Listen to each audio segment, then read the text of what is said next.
যারা আসার পরে হচ্ছে কাজে ফেল করে, ওরা পারে না কোনোভাবে ক্যারিয়ারটা পার্সু করতে, তখন বাইরে গিয়ে বলে ও আচ্ছা আমি তো এরকম ভালো ছিলাম, আমি এরকম করিনি, সেই জন্য আমার ক্যারিয়ার দাঁড়ায়নি। তো অল টাইম দৌড়ের উপরের যে ওই যে কাজটা করলা, এই কাজটা করার পরে তারপর কি মানে তোমার তো বললো এটাই শেষ, প্রথম কাজ শেষ কাজ, তারপর কি হলো?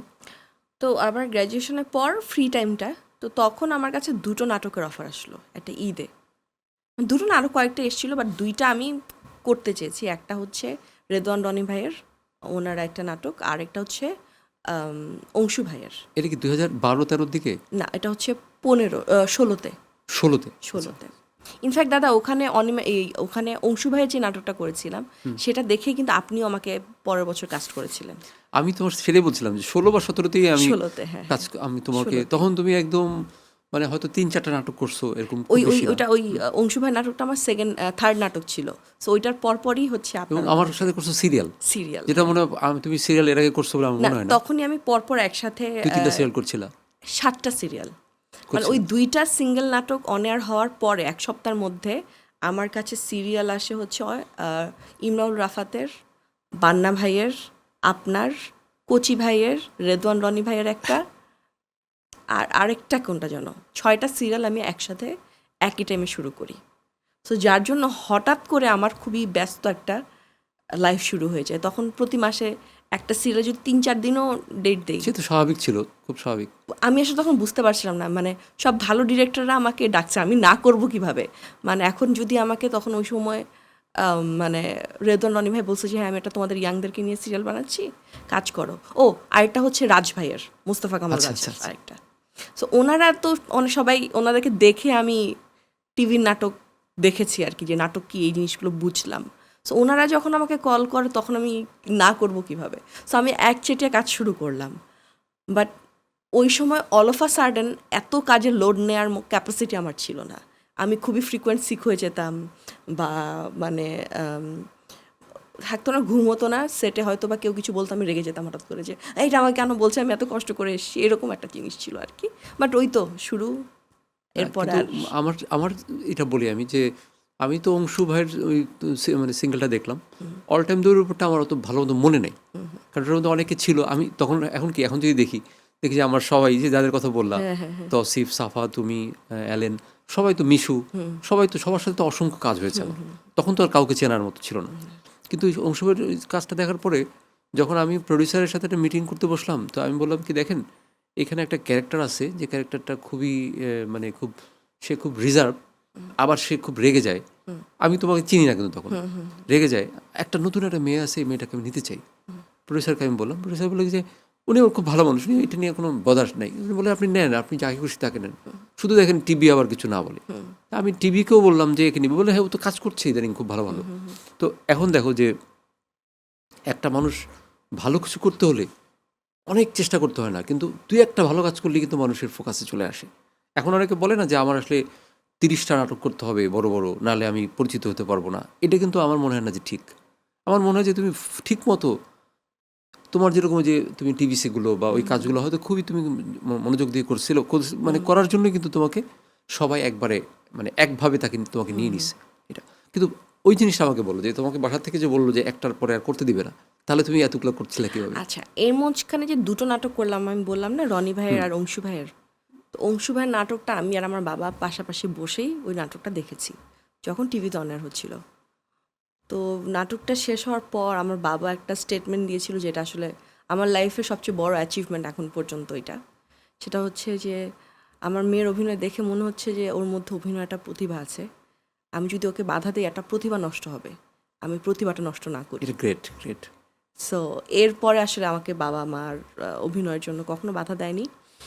আমার মা শুধু আমাকে একটা কথাই বলেছিল যে দেখো, আমি জানি আমি তোমাকে কিভাবে বড় করেছি, আমি তোমাকে কি মানে শিক্ষা দিয়ে বড় করেছি, তুমি কখনো আমাকে কষ্ট দিও না।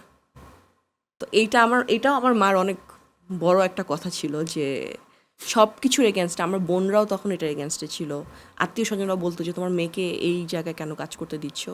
সো সেই জায়গা থেকে আমার মা যে আমাকে বিশ্বাস করে অ্যালাউ করেছে কাজটা করতে, সেটার জন্য আসলে আমি খুবই গ্রেটফুল।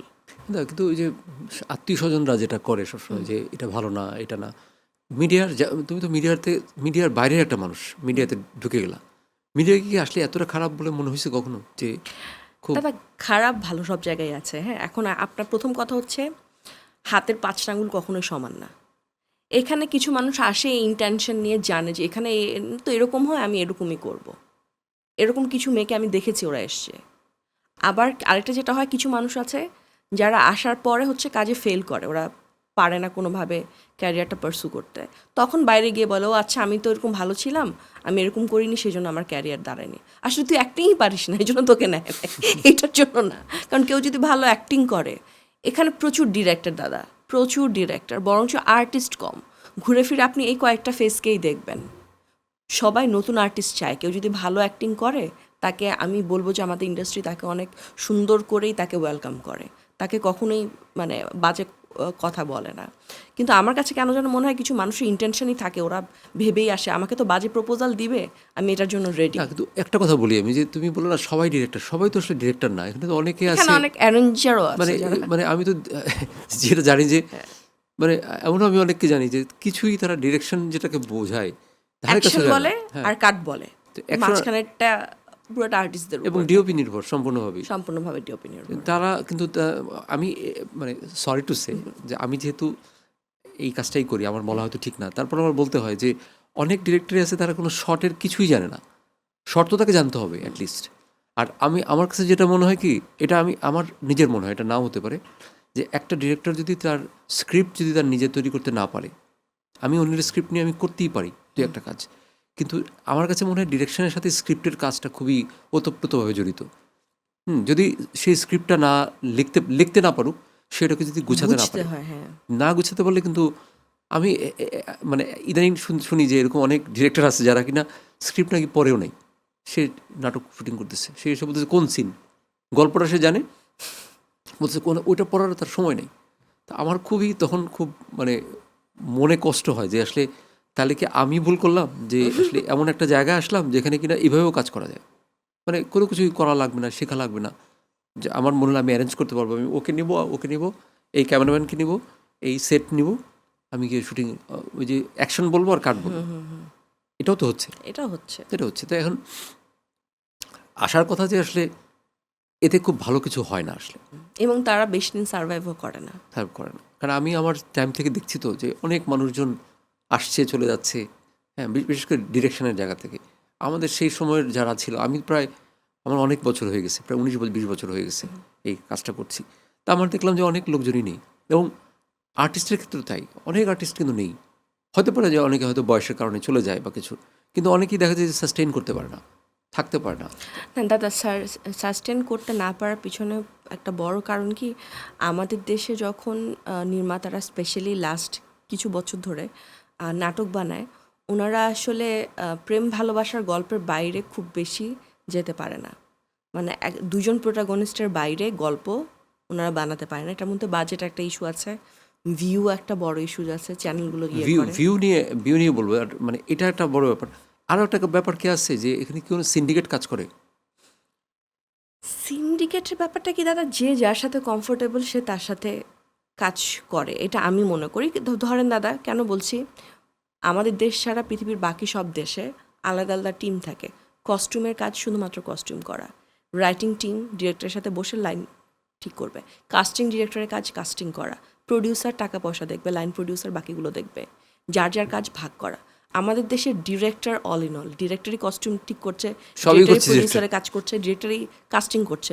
তখন ডিরেক্টর আসলে এত মাথা ঘামানোর সময় নাই যে এই চরিত্রটাকে যদি আমি ওকে না নিয়ে একে নেই, বা এই মেয়েটা এই চরিত্রটা ভালো করতে পারবে, আমি তাকে কাস্ট করি। ওনার মনে হয় আমার আশেপাশে যারা আছে, আচ্ছা আমি লাস্ট কাজটা ওকে নিয়ে করছি, কমফোর্টেবল ছিলাম, আমি ওকেই কাস্ট করে ফেলি। সো আমি আসলে সিন্ডিকেট সেটা যে খুব বেশি, এটা আমি বলতে পারবো না। বাট আমার কাছে কেন যেন মনে হয় যে ওনারা আসলে এত কষ্ট করে বা এত চিন্তা করার সময় পায় না, জাস্ট আশেপাশে যারা থাকে, মাথায় যার নাম প্রথমে আসে